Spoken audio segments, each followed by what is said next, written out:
Hello, and welcome to Conversations with Nick Thompson. You may know me from Netflix Love is Blind, but on this podcast, we sit down with guests from all walks of life to hear their story, remove stigmas, and uncover what makes them tick.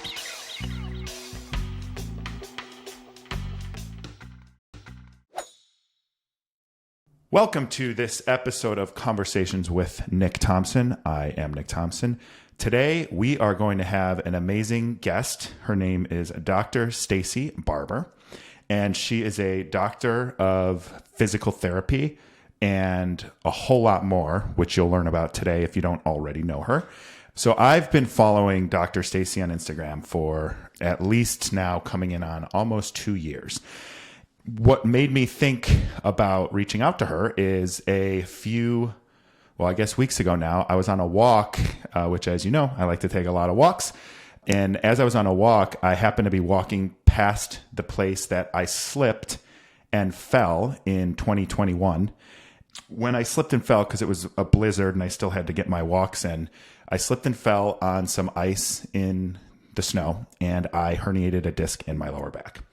I immediately started doing physical therapy that I've known from the past. I did a little bit of research and learned some new moves and how to strengthen it. And there were times when I couldn't get out of bed in the morning without 15 minutes of sort of mental prep, a little bit of physical prep, trying to stretch it out.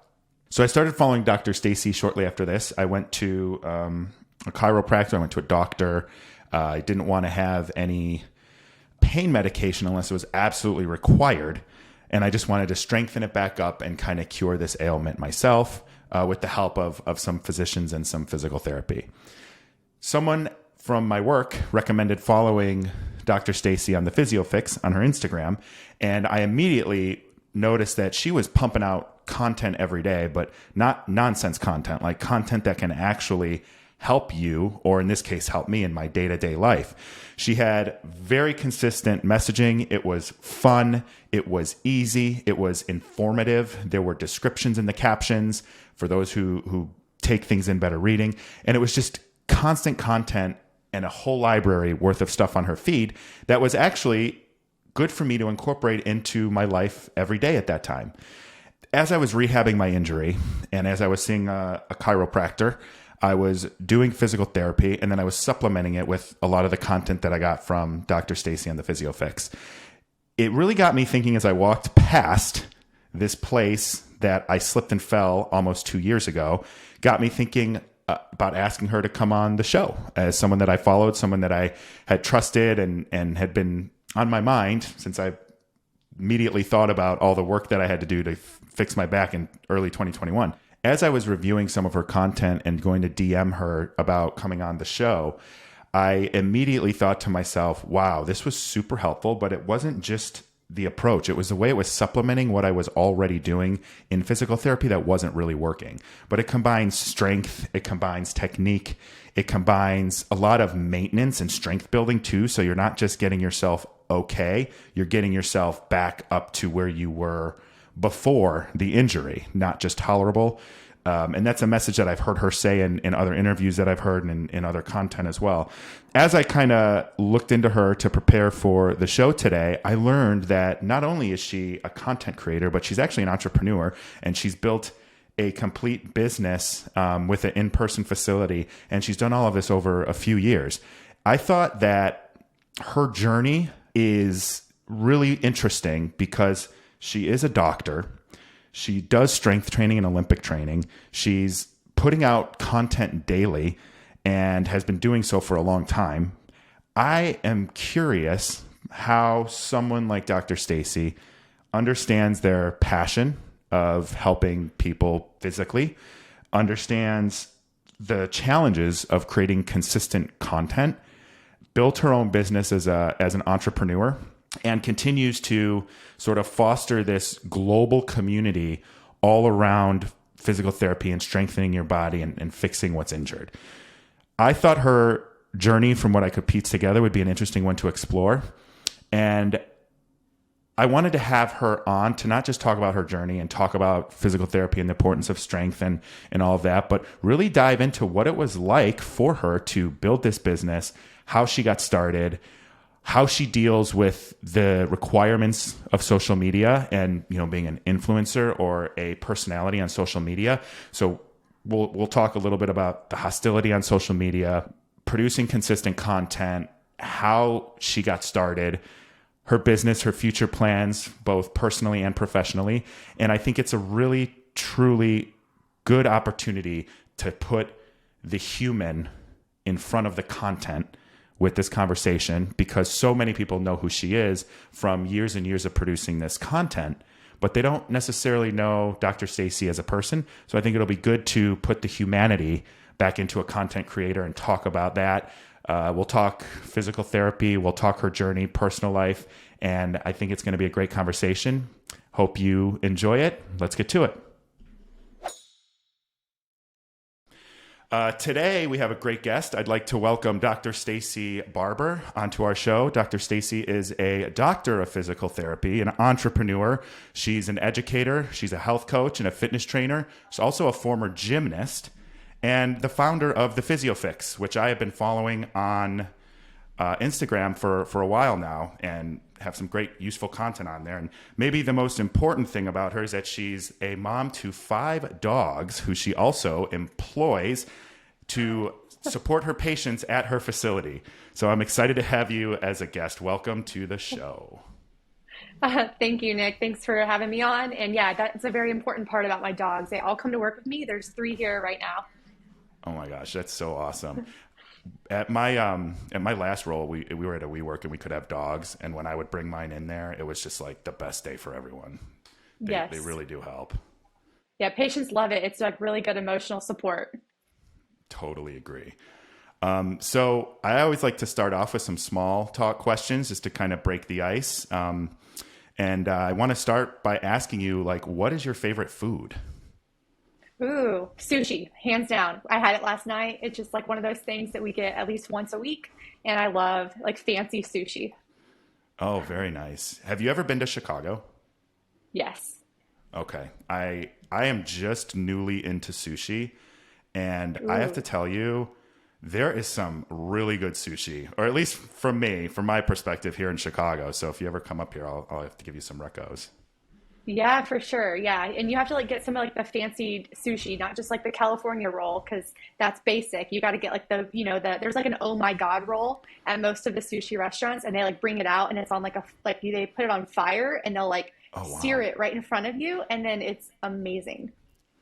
That sounds so cool. I Yeah. actually started with California rolls, and now I'm getting into a little of the of the tuna, the white tuna I really like, and some other stuff. So still new to me. I don't know if I'm there yet, but I would love to get to that point. Yeah. And what was that called? The oh my God? Yeah. It's called the oh my God roll. That's awesome. That's very cool.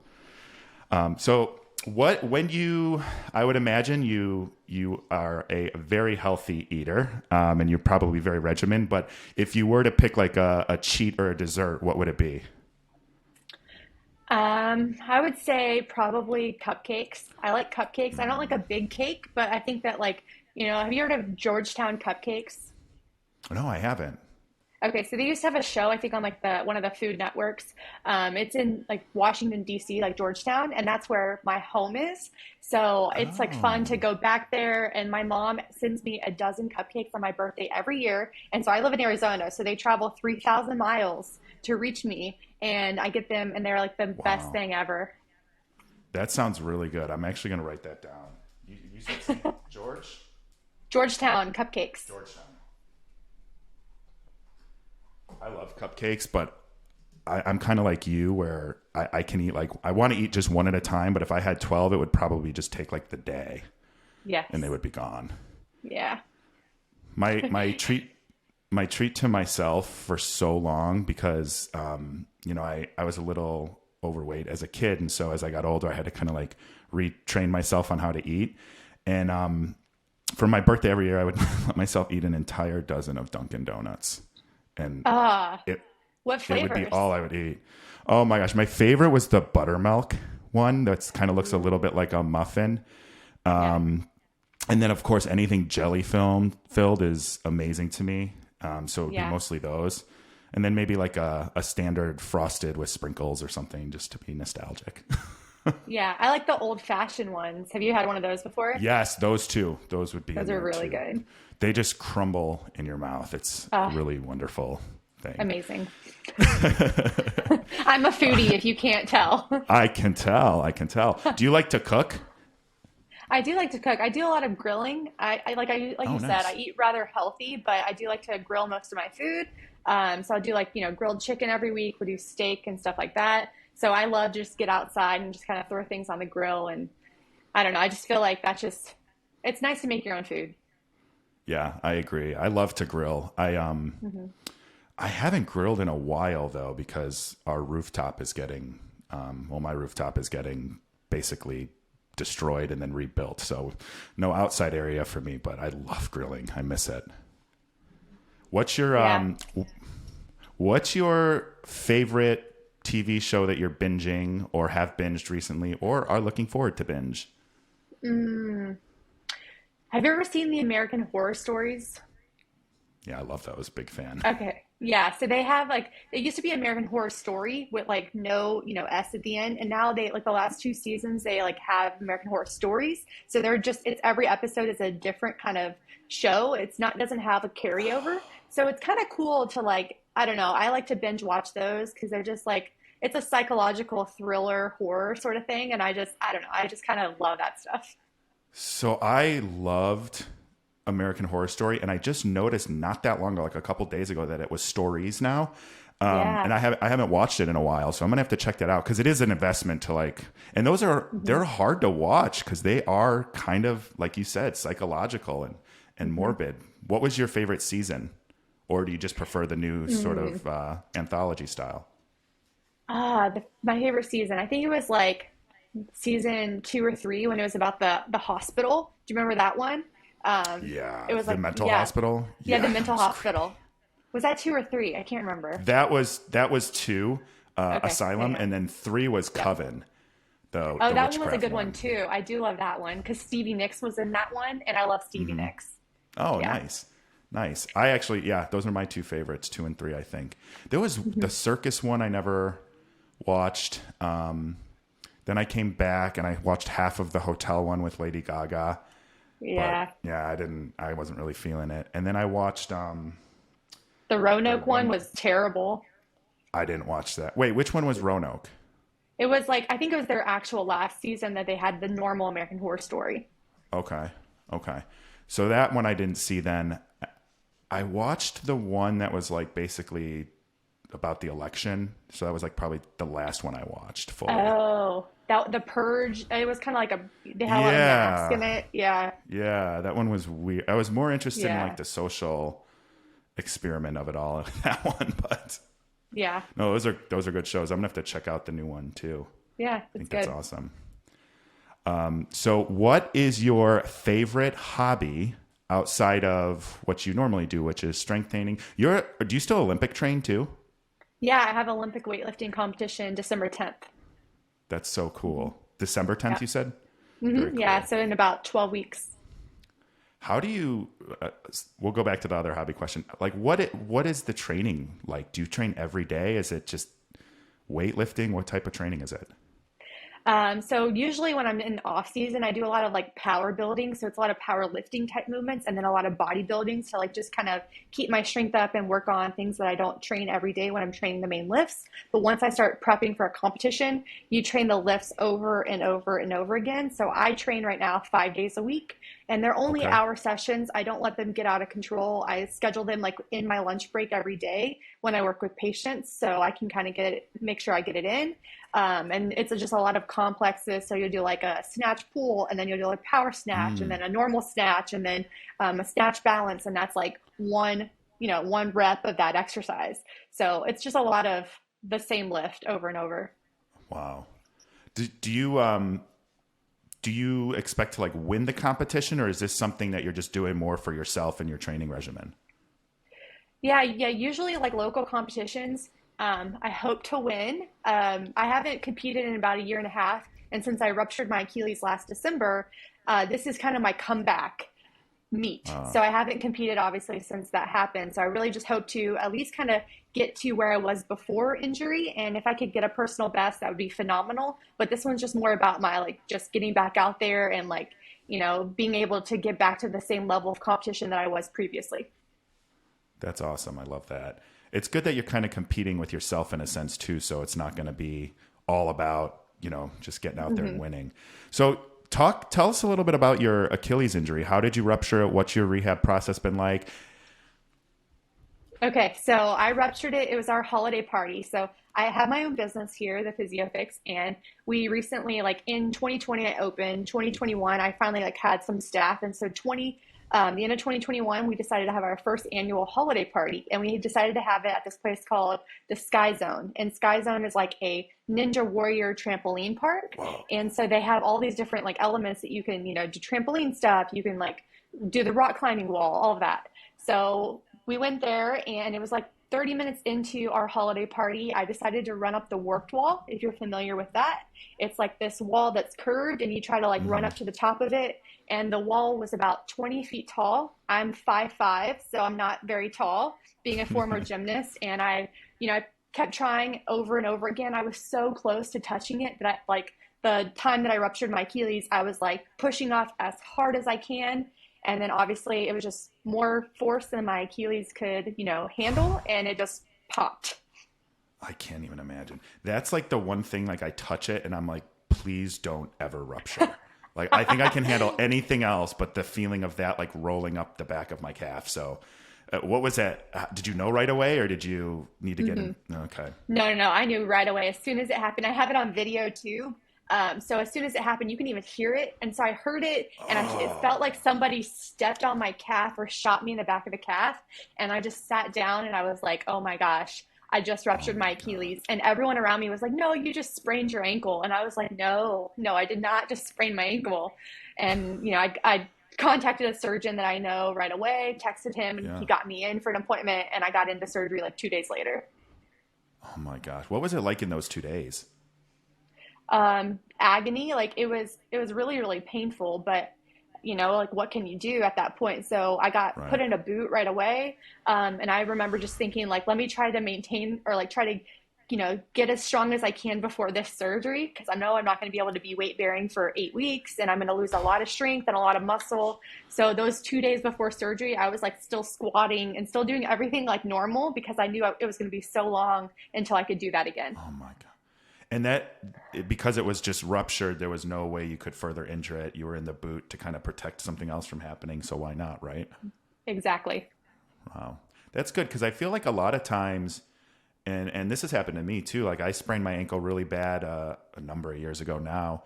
And they were like, you're in the boot for 8 weeks. And it's like, okay. And then what? Like, so it's good that you were like smart about it and able to do that. That's good. Very good. Definitely a huge process though, for sure. Yeah. And you're feeling 100% or you're getting to 100%? I'm getting closer to 100% every day. I think I'm about 85% at this point.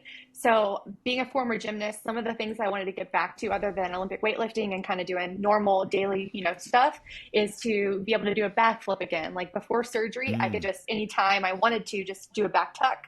And, it's kind of like I want to hold on to that skill as long as I can. So 2 weeks ago, I finally got my back tuck again. So I can do all the things that I used to be able to do. Thank you. But I would say that still my strength isn't 100%. So I'm probably like getting closer to 90% at this point. So there's still a little bit of gap. So is the gap in like strength or is it you still experience pain or how do you identify that? It's more like morning stiffness is a big thing. So every morning I wake up and I have these first few steps and I'm like, ow, it's kind of like stiff and achy. And then it kind of loosens up. So that's one of the ways I'm not 100% because I'm still feeling that. And it's getting better. It's not every day, but it's still there. And then just in terms of like how much I can calf raise on my left side versus my other side. And, even like pushing off or sprinting, like I'm still not confident. And I think fear is kind of a big part of it because I don't want this to happen again. like you said, you don't want it to happen at all. Like, what if it happened again? And there's a huge risk of like re-hurting it if you do things before you're ready to do them. So me like pushing off really quick, trying to change directions or sprint or cut, it's scary. And so I'm still not confident. So that's kind of like the last remaining 10%. Oh, that makes sense. And you know, you do see in sports and stuff, people from like an Achilles injuries, they come back too soon, and then it's just like boom, they cut and that's it. So Yeah, or that makes they're sense. going to tear their ACL or they do have another injury right after this one. Yeah, yeah, good Yeah. point. Have you ever worked with any athletes? I think I read that you had. Is there anyone cool that we should know about? I can't say anyone's names, we have this Okay. HIPAA thing, HIPAA. but I've worked with professional football players, MLB players, basketball players, even some Olympians, some weightlifters, a figure skater, like some cool people, definitely some cool people. Yeah. So that was kind of a segue into this other question I wanted to ask you. I was listening to another show that you were on yesterday, and one of the things that I was going to ask you that I'm just going to clarify and then let you dive in is you decided when you were about 12 years old after an injury that you wanted to help athletes or those physical elements. You wanted to be able to help people get back to where they were before. Can you tell us a little bit about what your injury was, how you're 12 years old, if you had anything you wanted to do before that and this shifted your gear? I'm just curious to learn about your journey into, being a physical therapist or a doctor of physical therapy.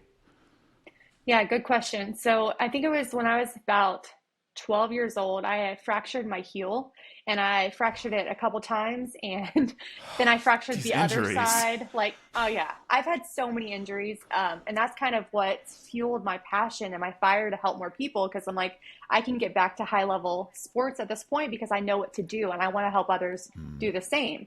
So back then I realized that there was a huge gap. Like I was a very competitive elite gymnast, and that's like the highest level already at that age. And I went to a physical therapy clinic and I looked at everyone around me, and most of them, no offense, were a little bit older and they were doing very basic exercises. And I would ask my physical therapist, even at that age, how is this going to help me get back to my sport? And she was like not able to answer the question, and I was like, I don't think this is the right physical therapist for me. But no one at that time was doing what I wanted them to do. There was no one bridging Right. that gap at that point. So I decided that I wanted to be that person when I grew up to help bridge the gap between someone that has an injury and getting them all the way back to their sport and even better than ever. That's an awesome story. So when you were 12 and you were going through this, was this like your body wasn't feeling right, so you knew you were doing the wrong thing? Or was it kind of like maybe in your mind already, like, I know that I should be doing something different? It was more of that I knew I should be doing something different because I kept hurting myself and I was like, well, they're not giving me things that are hard enough for my sport. Like my sport requires a lot of jumping and tumbling and pounding on my feet. And I fractured my heel and now then I fractured it again. And I'm like, someone should help me be able to get stronger so my body can handle more things. And I already knew that back then. And I just couldn't find the right provider, and it was kind of frustrating because there was nobody around that could help me. Wow. That's so interesting to be like 12 and first of all, twice fracturing your heel. I think you've had 11 surgeries, right? Or is it 12 now with the Achilles? No, it's 11 now with the Achilles. Okay, It was okay. 10 before. Okay. What's the like most painful one you've had, or is it the Achilles, or the heel sounds just as bad Absolutely. as the Achilles? Okay. No, the Achilles is definitely the worst one. But I've also torn my ACL. That one was bad, but I feel like the tendon is a lot worse than a ligament. Okay. Okay. Why is that? Is it just longer rehab or? Yeah, and since the Achilles is like further away from the heart, it's like not as much circulation, not as much blood flow, so there's not going to be as much healing happening. And obviously, you use it all day long. When you're, and it's a knee problem or a shoulder problem, you can kind of compensate and not use it as much. When it's your ankle and your foot and you're pushing off of it all the The time, it's choice. like you feel it. Yeah, even walking. I mean, just simply walking, you feel it, which you're still Yep. feeling when you wake up some mornings. Yep. Yeah. So then, did you start training more extensively because you were a gymnast, if I remember right? So did you start training more extensively after that to become get into Olympic lifting, to get into physical therapy. What was your process kind of going through your teenage years and into college? Yeah, so I kept doing gymnastics all the way through, high school. And, when you get to about a junior in high school, you start doing the recruiting process. And so, I started like talking to colleges, talking to coaches. I went to Illinois State. So that's why I've been to Chicago, because I went to Illinois State, which is in Normal, Illinois, about 2 hours south of Chicago. And I did my gymnastics career there throughout college, and I got a good education too at the same time. So I went into exercise science, knowing that that's kind of the route I wanted to take, because I was really interested in the body and physiology and how like our bodies move and stuff like that. So that was the best path for me, like a kinesiology base. And then I was going to get on my prereqs for med school. At this point, I hadn't completely decided. I was like, maybe want to do med school, maybe want to be a vet, maybe want to be a physical therapist. My passion was still physical therapy at that point, Yeah. but I didn't know what was going to be the best for me. So I just got my prereqs done for med school so I could apply to any of them. Oh, very smart. Yeah, and then after I graduated college, I had an internship being a sports performance coach, which is when I really picked up a lot of the cool things that I do with a lot of my top level athletes, a lot of those drills, just like agility stuff, plyos, like that's really where I learned a lot of my strength training. It was through hands-on application. And that's when I applied to PT school, and I applied to Duke and then got into Duke, and the rest is history. So what you said in 20, and I'm paraphrasing a little here, but I heard that you quit your job. I heard this on the podcast. You quit your job, gave yourself 3 months, and this was in 2017. Is that right? So I graduated from Duke in 2015. So I had been working for 2 years for someone else, and it was just not the right environment for me. I wanted kind of more autonomy and wanted to help people more, and I wasn't really able to do that in that setting. And so I decided that at that point I wanted to quit, and I really wanted to find another kind of environment that was more nurturing and could help me grow as a clinician.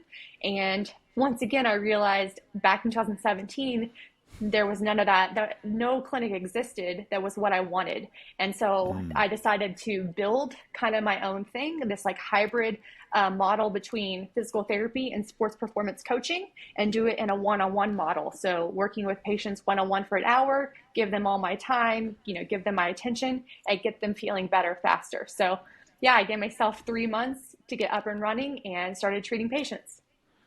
What would you say to someone who, and it may not be in this field, but someone who is sitting at home or wherever listening to this right now, and they're like, okay, I could do something like that. Like I could stop. Like, what were your fears? What were your anxieties? Or did you just know you were going to succeed and you had 3 months?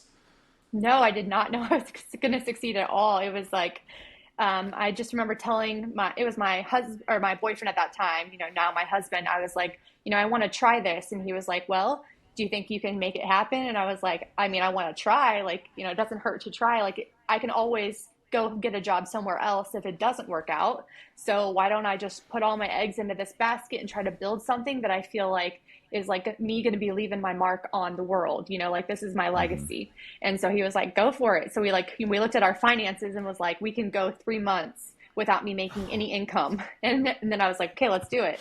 So I had no idea. I remember crying so often, like trying to figure out, like, am I going to get a patient? Because I couldn't reach out to my former patients. I had a non-compete agreement with my former employer. And so I couldn't even talk to them. And so people just had to find me. And I'd been kind of posting on social media at that point, but nowhere like close to where I am now. I didn't have like a following.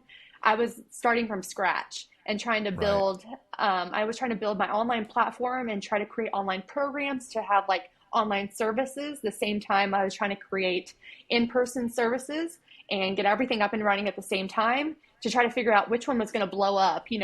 I was like, these are all my services. I don't know which one I should really focus on. So I created everything within those first 3 months. And it wasn't until like I really got a following that the online stuff blew up. But at least I was able to, I went into a CrossFit gym. That's what I went to first. And I kind of rented space within a CrossFit gym. So they had members that needed my services. So it was kind of nice. It was like a slow start, but It's like a good They would, partnership.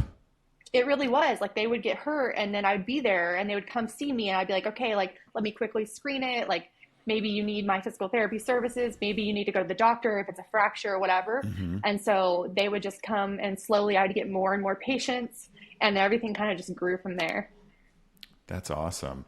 And then you started your content because your social media. I think you're over 600,000 followers now, which is amazing. And you've built that organically, which is even more amazing in a world where we have literally people just making TikToks and getting influencer status for it. So, what was that like? When did you decide to lean into creating content on Instagram and building your following that way?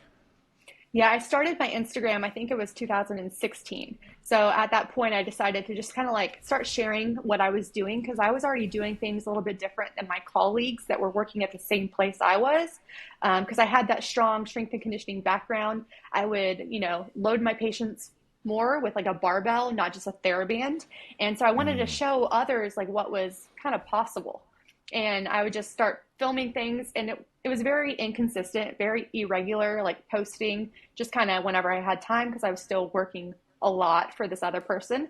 And then as soon as I got my business up and running, it was probably about 6 months into that I decided that I was like, I really need to make more of an effort posting online. So I would try to post like every other day and I would just, try to put something out there. It could be either my original content or it could be me sharing someone else's content with my own like caption on it, like what I thought about it. But I just wanted to get something up there so I could just like start sharing things with my friends, my family. That was kind of how it all started. I was showing them like, Right. hey, you have neck pain, mom, like here, do these exercises. And then I would send it to her and she was like, you should post this. So I was like, okay, so I'd post it. And then probably another 6 months later, I decided to start posting every single day. And that's when I started to blow up. How do you I'm learning here. I should be taking notes on this stuff because I'm terrible at social media. And it's Yeah. like, it's so hard because I don't know what to post about. It's like, it's so bizarre, but you had this niche and you started blowing up. Was this driving? So I'm sure this at some point starts driving revenue for you, online, but did this also drive your business? Like, did you get more clients? Did you open up remote? What was that process like? Yeah, I think that there's a certain level of confidence that gets built from, you seeing like what this therapist does with herself, her other patients. Like you can already like have like this buy-in effect, like what to expect when you work with this provider. So I would get, people contacting me from everywhere in the world saying, how do I find someone like you that's close to me to work with? And that's when I really started to offer more of those telemedicine or online services because there was a need for it. People were like realizing that how I was doing things was different and they wanted to be different too. They thought it was going to be beneficial for them. So it would drive online services, it would drive in-person services. Everything would just kind of feed off of each other and just keep growing. Yeah, that's outstanding. And this was all before 2020, right? Yeah, this was like 2018. Oh, very cool. So then when COVID hits in 2020, you already have sort of this business model that's sort of custom Geared built towards for it. that scenario. Yeah. So what was that like and how did you evolve your business and continue to be successful when everything was shut down? I mean, obviously you were doing video conferencing and telemedicine, so that's good. But what about everything else? And Yeah, it kind of got crazy for a while because we all thought it was going to last like a week or a month, and so at flatten the first here in curve. Yeah, right. Here in Arizona, we're definitely a little bit later. It wasn't like California. We didn't shut down at first. It was kind of like, let's just see how it plays out. And so at that point, I was working not in the CrossFit gym. I was working at another private facility. I had not opened my facility yet. And I was the only physical therapist within that facility. So I was able to treat patients being an essential worker, but no one else could, work with their clients. So it kind of got weird because you would get fined here in Arizona if your gym was open because it was illegal for gyms to be open. So the owner would actually shut off the lights. So it made it appear from the outside that the gym was shut down but I was still in there. So I'm not even kidding. I had like Oh my flashlights working gosh. with patients, and I would like work in my office. So like an office of this size, I would bring in Uh-huh. equipment and I would just do all of the exercises like within the room. So I had to get super creative, but I only could do that like 2 days a week, you know. So I was only Yeah. working in person 2 days a week at that point, and then I did my other 3 days a week all online. And at that point, I just kind of kept building the custom programs for people everywhere in the world. And we got very creative because people didn't have access to equipment. You know, we'd have to figure out ways for them to be able to load themselves appropriately to, Oh, get I their bet. tissues stronger, like backpacks with like books inside, furniture, like very creative like ways to like do rehab exercises. And during this time too, I also created online programs, like a home-based Hmm. program, because I knew that that was going to be beneficial, and then a no equipment program, so then people could still stay in shape and work out. And so I kind of did that early on. I think I did that in like February of 2020. And so those just blew Wow. up too. So really people started buying them to be able to do them. So I don't know, I just kind of I already had the systems in place. So it was really easy to be like, just plug and play and just like set it Yeah. live. Well, that's great. And I remember the scramble and panic when gyms closed and then no one could Hmm. buy equipment anywhere either. And then we weren't manufacturing it anymore. So it was like Yeah. impossible. I had a friend that like set up his own business to be a gym so that he could like buy equipment because you couldn't just buy equipment. So it was such a weird time for everyone. And then during this time, you decided to open a facility, which is kind of the opposite of what everything else seemed to be trending. So what was that like? How'd you make that decision, or was that always in the plan and you just kind of followed through? So I had already been thinking about that like the year prior, but I just realized like financially it wasn't a good time.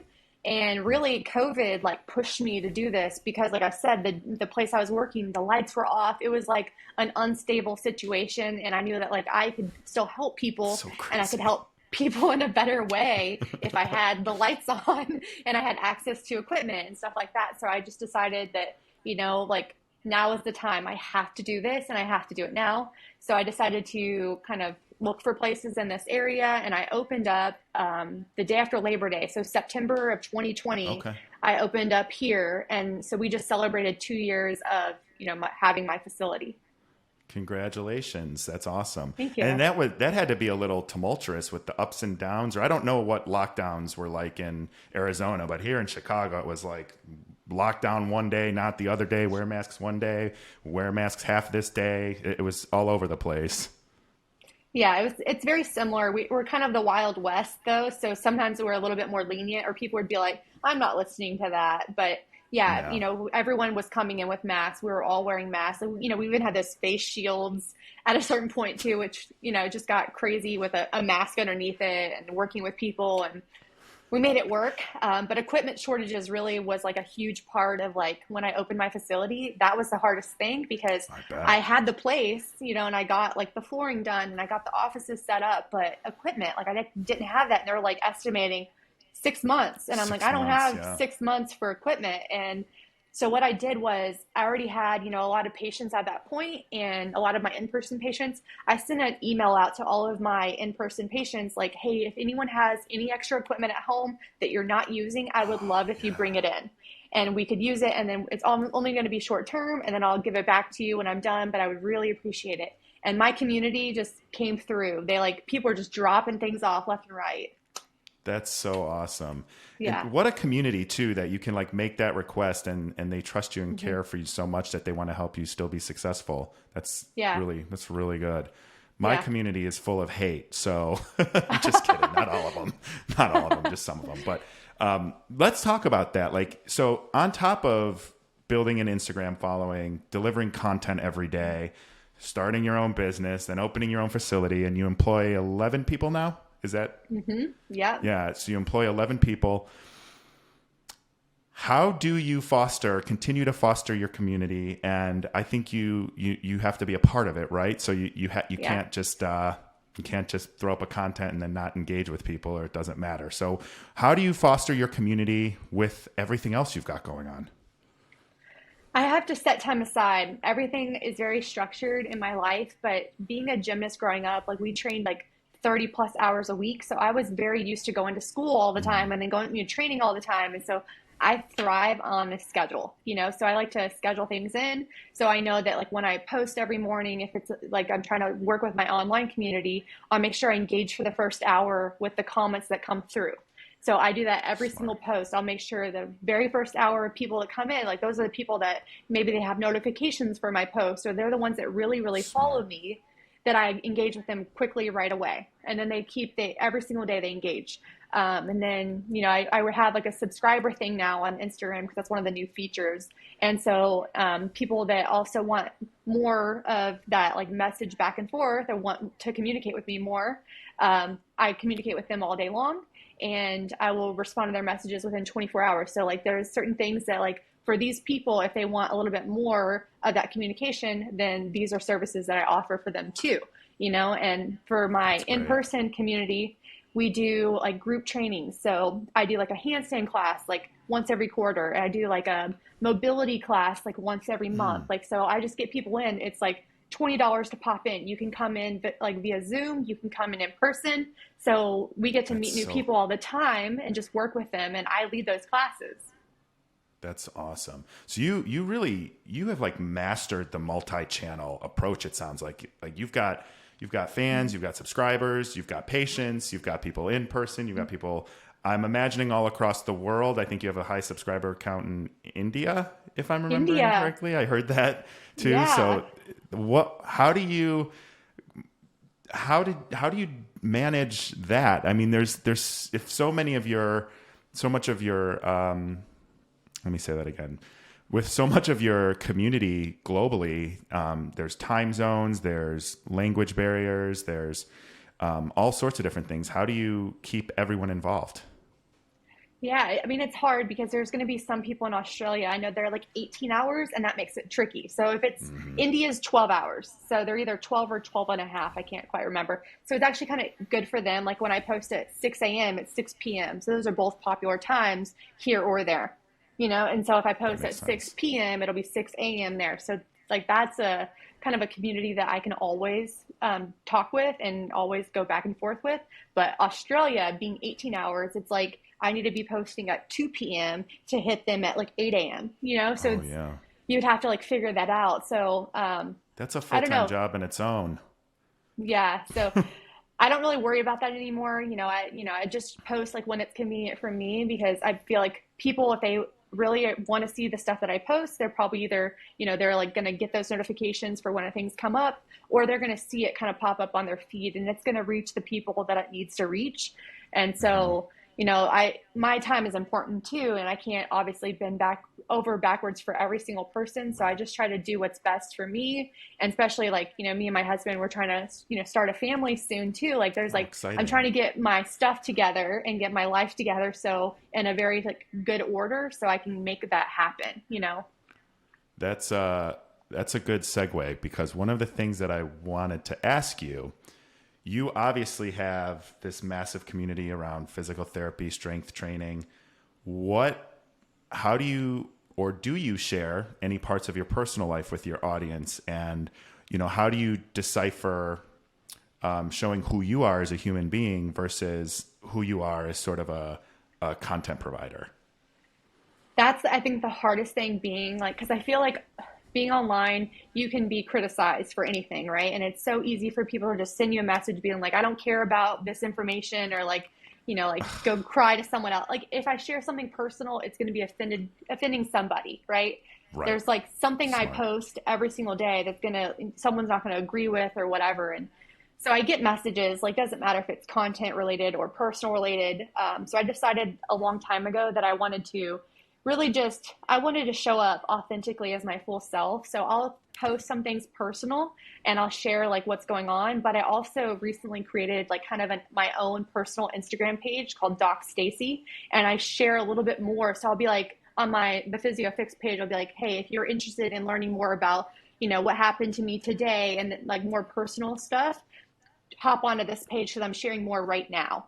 And so I'll kind of like redirect them. So then people that only Okay. want to see content can just see just the content and just the physical therapy stuff. And then people that are more interested in the person behind the content, they can go over there. So then it's kind of like everyone wins, because then now Yeah. they can see it if they want to, they don't have to.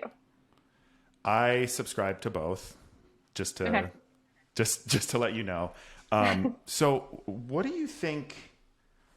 So you're right about the keyboard warriors, right? They are faceless, they are chaos, and they have a lot of projecting that they do. So Yeah. when you see those messages, or when someone says, I'll never forget this. I was talking, I like news and politics, and I like talking about things that I think people need to talk about, and sometimes it's uncomfortable. And I literally got a message from someone one time that said, "Stay in your lane, reality star." And I'm like, Ouch. stay in my lane? What's my lane? Should I go on like another reality show? Like, I'm a human being. Like, I have thoughts and feelings and, questions and all of that stuff. So Yeah.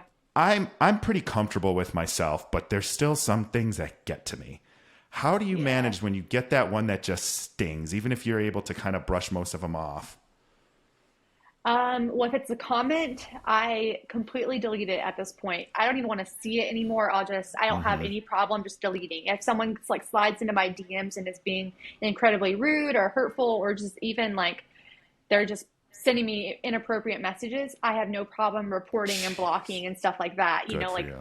those things happen all the time and it's not okay. I don't even want to interact with them though. I don't even tell them that, hey, this is not okay. I just That's a losing disregard. battle. Right. Yeah, It that's a doesn't losing matter battle. anymore. So I mean, I try not to let things like bother me, but it really depends on like my mind space on that day. Like if my headspace is not in a great place and I'm already having a tough day, if I see something that's also really hurtful, then it might get to me a little bit more. But if I'm like having a great day, I'll just look at it and be like, I know that that's not true. Anyone that really knows me knows that that's not true. And so Right. just I like delete or whatever, block. But it's hard. I think that it comes with the territory. Like you have to have tough skin, and you Yeah. gotta let things like just roll off your back a little bit more. And I definitely wasn't as good at that first. But Right. nowadays I really like you can like me, you don't have to like me. But you don't have to tell me that you don't like me. Like just unfollow me. You don't have to Who follow does me. that? I don't Yeah, know. who does Or that? tell me that you're about to unfollow me. Like this one person the other day, he sent me a message saying, "You've been showing a lot of your butt on Instagram recently. I'm unfollowing you." First off, why did you even send me that message? Second off, my butt is only in the picture because it's me lifting and it's like an angle shot, but it's not We're like doing up strength my. training and physical therapy. Like what? I know. I'm like anyone that's going on my Head page. up. I have no idea what this like. Why did you have to send me that message? That was more for your benefit than for me. So I'm like, good riddance. I don't even care. It's almost like you're doing them a service by letting them kind of like vomit something up at you in a Yeah. DM or a comment. It's Ugh. weird. I get those too. It's like, stay in your lane, reality star, unfollow because of this, or I want more Cool. of this kind of content. I'm like, listen, I'm just being me, and I'm authentic, and sometimes I'm going to have a bad day and I'm going to post about it. Sometimes I'm going Yeah. to have a bad day, I'm not going to post anything. And then Right. some days I'm going to show you what I'm doing or show you what I'm working on. And then other Yeah. days I'm not going to do that either. So Right. it's our decision. Like, it's our platform. And I get that Yep. there's an audience, but to be treating people that way, I think is just horrible. And I don't know why people, to your point, find the need to like go out of their way to be mean. Yeah. It's just Like, so bad. and like, you don't pay me for this. I do this stuff for free. I'm sharing parts of my life for free and I'm giving you free content and free information and I'm Right. helping a ton of people. So if it's not something you want to see, then just unfollow me. I do not care. It's like literally, I wish there was just like a meme you could send, or a GIF you could send back that's just unfollow, unfollow, Yeah. unfollow. But it's Like a not even thumbs worth, up. yeah, it's not even worth giving. Yeah, exactly. It's like not even worth giving them that. But when you do have a bad day, and I like that you said you kind of stay away from some of the comments and stuff if you are having a bad day and you don't interact. What are some of the things that you do when you are having a rough day to kind of center yourself or do a little self care or do differently than you normally would? Yeah. I would say that the number one thing that I like to do when I'm having a bad day is go for a hike. So I just like to go outside. I feel like there's something about just being outdoors and like being in fresh air that's like and then sweating a little bit, that just like, I don't know, that is a game changer for me. So I'm just a very active person, and just having that fresh air. And then also my dogs, like, so, just like if I can go for a hike with them outside, like all of those kind of like the perfect recipe for, okay, like life isn't so bad. Like this person is clearly angry at themselves, not me, and they're just Right. projecting. Exactly. That's smart. And I love so I don't hike because it's Chicago, but my one thing that I learned really during COVID, because, you get locked down, I was by myself and I have a dog too, which is, one of the reasons I got him was I'm like, okay, now I'm going to have to go on a walk 4 times a day with him. Yeah. And, one of the great things that I found that helps my mind is the same reason you're saying is like, just take a walk. Yeah. And speaking of, that's another funny comment that I got 2 days ago, because I always try to remind people to get a walk in the morning for sunlight and all of that stuff. Yeah. And someone messaged me saying, you are privileged to be able to take a walk. And I'm like, when people are driving or going to work. And again, I'm like, I have a full-time job. Like I'm a marketing, I'm like a VP of marketing. That's a pretty busy job. And Yeah. so for someone to say like, you have a privilege to take a walk, like what a weird thing to say. Right. Yeah. But Yeah. I find when I'm stressed or I'm anxious or I'm depressed, like to your point, the fresh air, even in the winter, I'll get out as much as I can, which is how I told you I herniated a disc walking around in the winter, and slipped on some ice a couple years back. Yeah. So be Man, careful that in the winter, person, but I cannot, like, I'm just going to go back to that comment. I feel like that's that person. What? Like, everyone has different schedules, though, too. Like, what's to say that you're not working until midnight that same day to get your work stuff done, and now in the morning you take your walk? You have no idea what this person's life is. So just keep your comments to yourself. that's exactly right. And to that point, like I usually do start a little bit later because I do that walk and then I'll work a little bit later as needed. So you don't know, but that's the weird thing I will say. Like I'm realizing people think they know you when they see you on TV or see you in social media. And Mm, that fosters a lot of positive support. I have people yeah. that, reach out to me and it's like the nicest thing in the world. But Yeah. they also build these assumptions about you that they have no business building, and that is so weird to me. Like I Yeah. tell people all the time, I'm like, I was on a reality show. Yes, that's like the 5,000th thing about me that is Pretty who I low on the am. list. Yeah. Right. And then secondly, like you don't make money doing a reality show. Like there's no Netflix Brinks truck is what I like to say that backs up every day and drops off a pile of cash. Like I have to work still, and I have to, figure out how I want to do, this podcast, or how I want to spend time with family and friends. And it's like they think we're not human, and I don't understand Yeah. that. Yeah. We only show them what we want to show them, and that's only one part of who you are. That's very well said. I completely agree with that. So one last question that I want to ask you on your business, and then I've got some other questions I want to ask you. So Okay. you are the Physio Fix, and I did not know this until I listened to that other podcast I told you about. Why physio, and how did that name originate?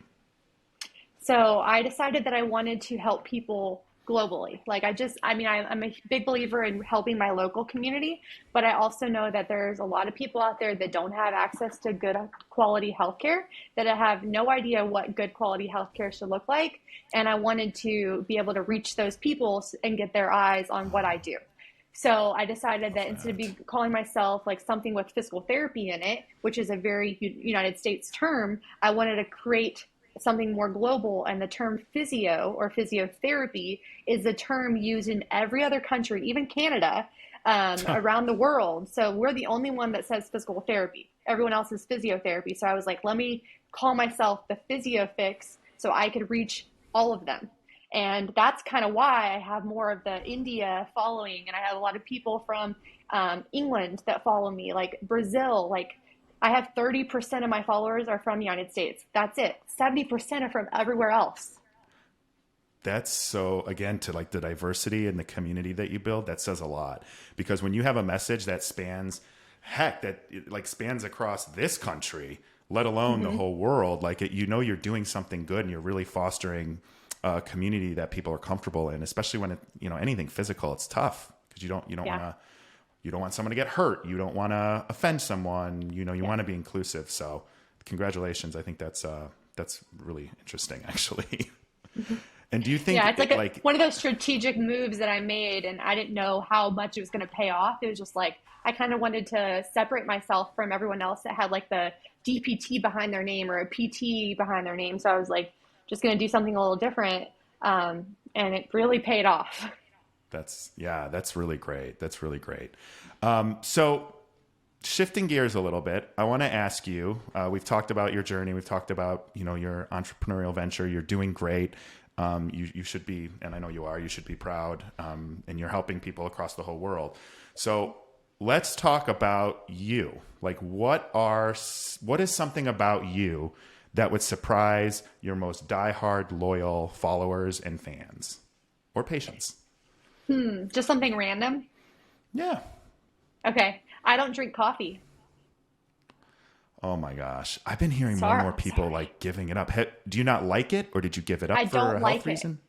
I think this is terrible. I think it tastes like burnt cigarettes. And I've always thought this. I've never, like, I've had like a couple sips and I'm just, every single time I'm like, and people are like, oh, you haven't tried real, like, good coffee. And I'm like, That's I've what I tried it was from about to say. Costa Rica. I've tried it everywhere in the world that I've traveled, just to see if I would like a different style of coffee. And it's all the same to me. So I feel like there's a gene or something that I have that's probably similar to those people that taste like soap when they eat cilantro, that I just taste I like have heard that it's too. terrible. That's so weird. I mean, I get it. Like coffee, I love coffee. I love it from around the world. I drink it black and every now and then I do get coffee that I feel tastes burnt, but the cigarettes thing, I'm going to pay attention to that because that's interesting. Yeah. So what do you drink instead of coffee in the morning? Do you drink tea or do you just drink water? What's your Water. I have one of those soda streams things and I do Oh yeah. sparkling water. So we're sparkling water people in my family. I love sparkling water Yeah. like LaCroix and stuff like that. I mean, Yeah. it's just so refreshing to have the bubbles, It I is. think. Yeah. Yeah. So one fun thing about your dogs, you have 5 dogs. Can you tell us how you got 5 dogs, what their names are, what type of dog, if you know? Yeah. So last year we had 4 dogs and then my husband kept sending me pictures of dogs like from like Craigslist or like from like Adopt a Dog and stuff like that. So I thought he was giving me like a hint. I thought he was like, I want a dog. And his birthday was coming up. So I went to the animal shelter and I rescued a dog for his birthday. And come to find out, he really didn't want a dog, but we had already rescued this dog. Anyway, she's amazing. So that's when we got 5 dogs. And so terribly, tragically, 2 of those dogs passed away this year. And so we went Oh, from I'm 5 sorry. dogs to 3 dogs. And so we were both like, I wanted to get a puppy, but I didn't know when was appropriate, So we decided that we were looking at labs because my other Okay. dog was a lab. And we found these dogs that we wanted, or the dog that we wanted to adopt, I guess, get from the breeder. It's not really adopting, right? It's from the breeder.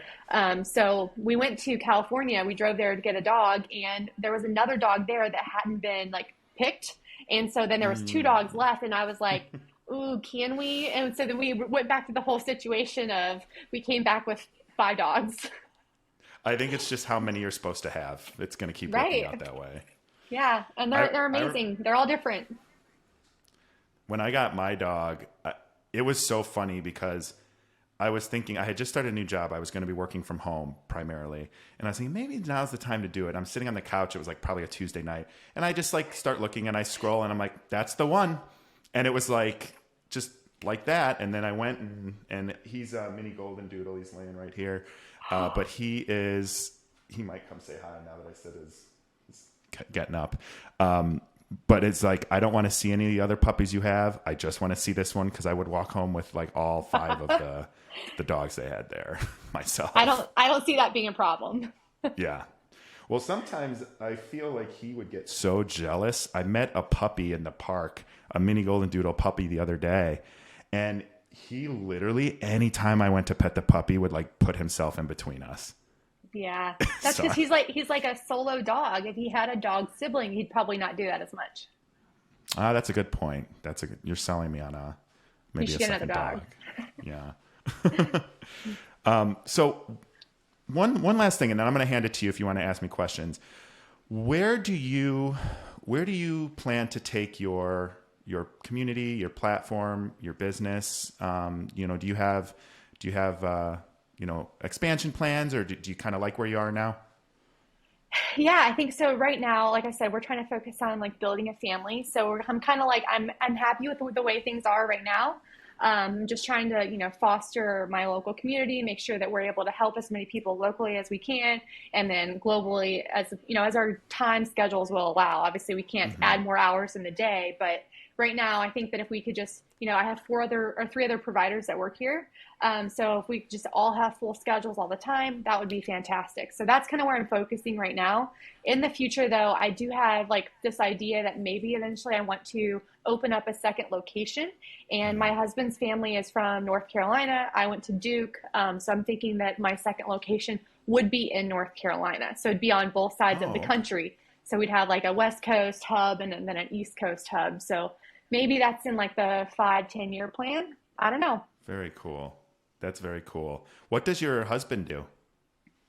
So he is a utility contractor, and I don't understand fully what that means. All I know is that he was the So I person won't ask, that because I don't either. yeah, he was the one that laid all the 5G network down. So they do like things like underground, they do like aerial work above ground. So he was the one that helped put the 5G network in Phoenix. Oh, that's cool. So Oh, that's he very does cool. Okay. yeah, it's other things too, but that's pretty much what the bulk of like their job is. And now he works for a Native American company, so he does similar stuff, but now on the reservation. Oh, that's cool. That's really cool. Is that something he's passionate about, or is it just something he kind of fell into? Yeah, I think the company got bought out by the Okay. Native American company.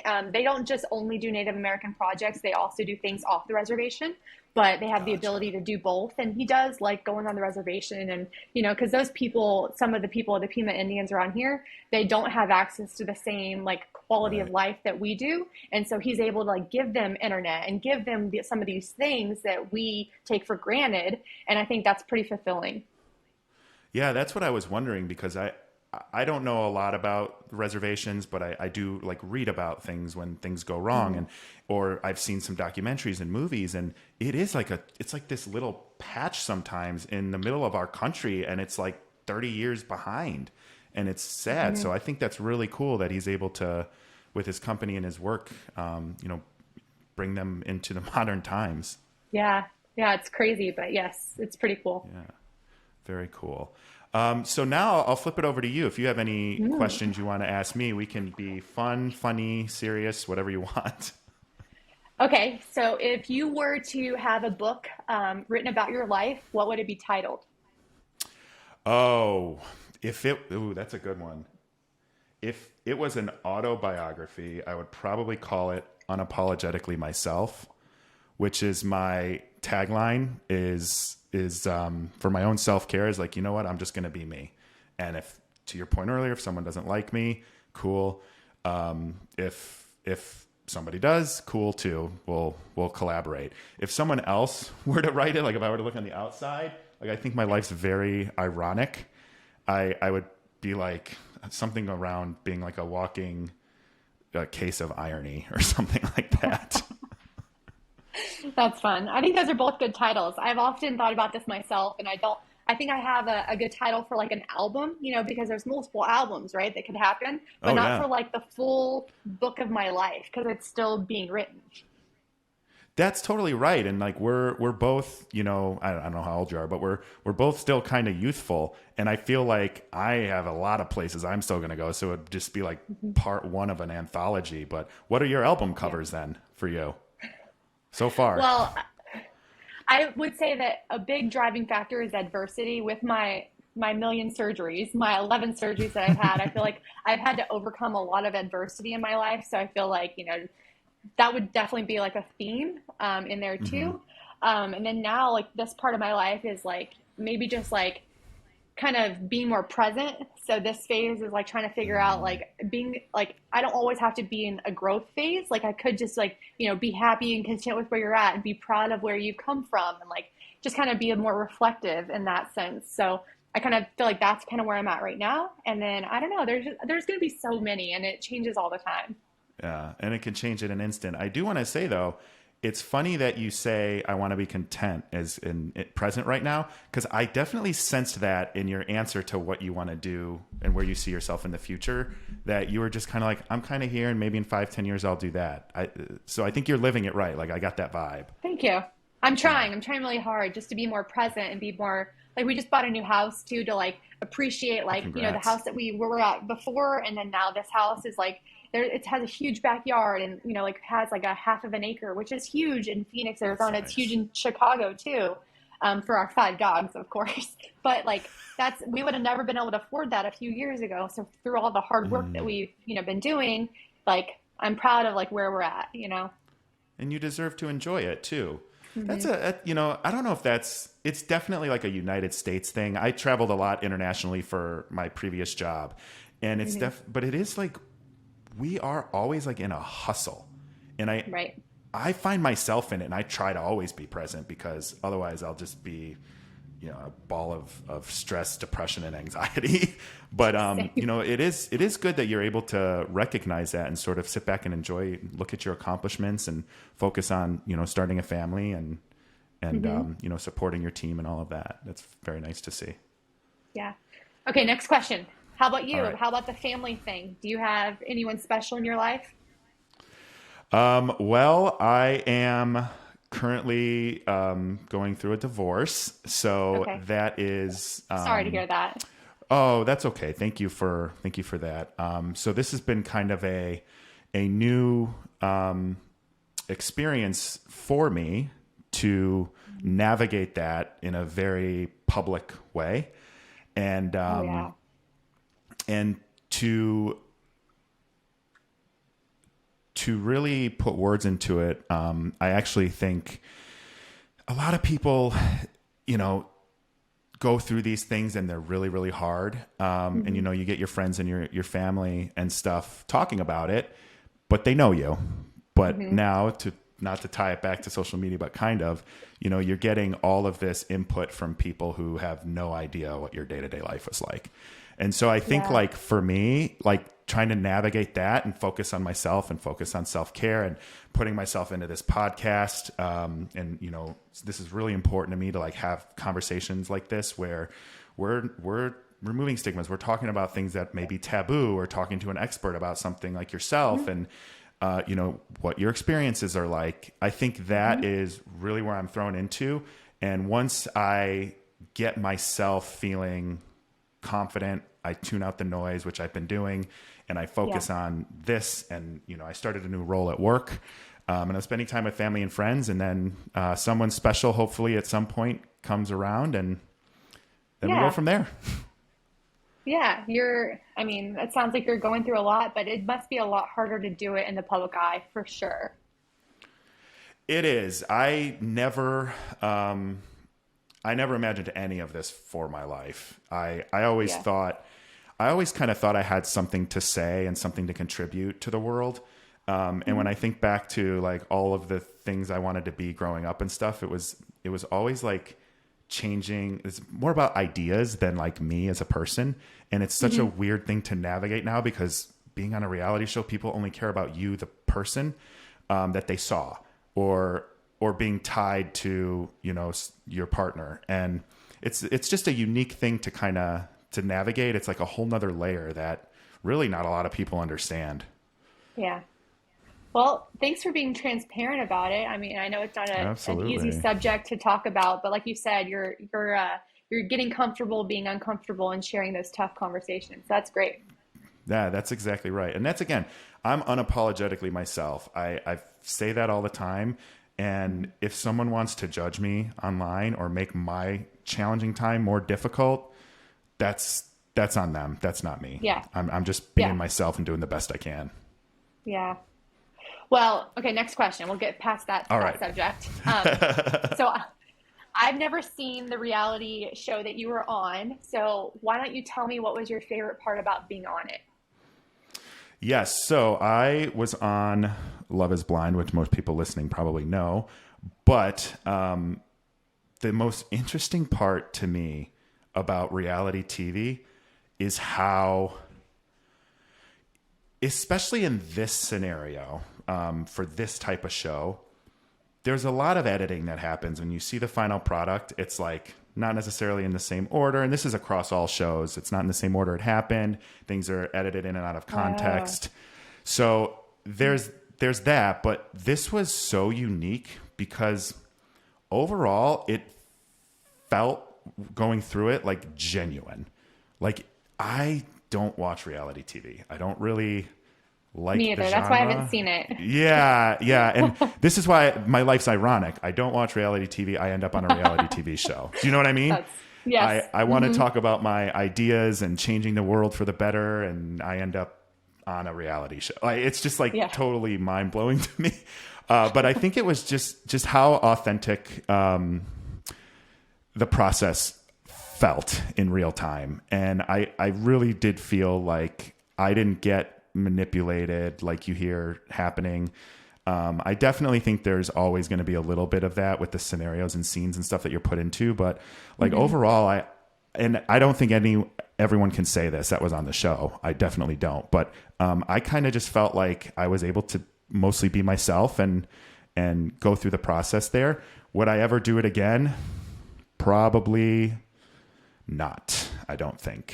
Okay. Yeah, it depends. Like it's hard because, you get this platform and I get to, have this podcast with sort of a built-in audience. And that's nice because, I say when I talk to my team about this podcast, I tell them I don't ever really want to be the focus of anything. Like I want an idea or an expert or someone else. So like when we do the clips and stuff, like for social, like I don't want to be the focus of it. It's not about me. It's about this idea or this expert or this sharing of knowledge or this removing stigmas or whatever. So I think like if I get to kind of channel a reality TV experience into something better for the world, like that totally makes it worth it. Yeah, you're using your platform for good, and I love that. Trying to. Okay, I guess my last question would be tell me something or tell the audience something that you've never told anyone before. You broke up. So something that they wouldn't know about me? Yeah, tell them something that you never told them before. Oh gosh, okay. I should have been prepared for that one.